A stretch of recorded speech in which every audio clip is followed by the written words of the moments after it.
càng dấu thì đó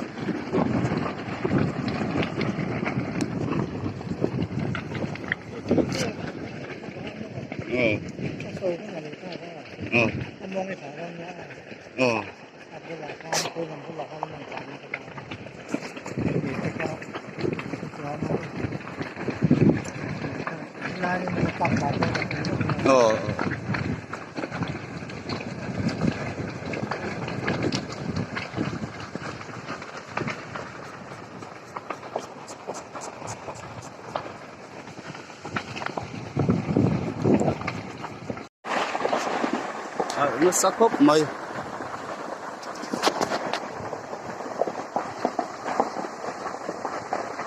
này khu đúng thằng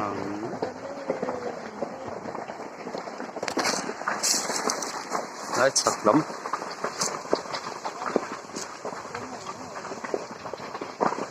khu đúng ngắn hốc mây đấy là hả về đâu ạ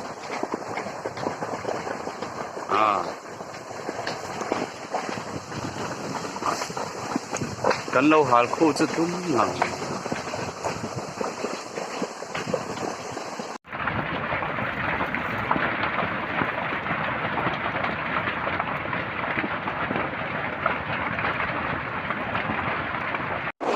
với nhiều lâu gần hả đó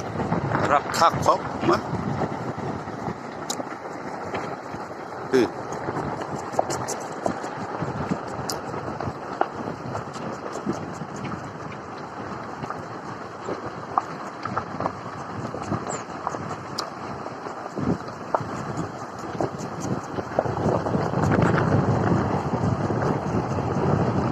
son khang làm ăn đồng hal bốc à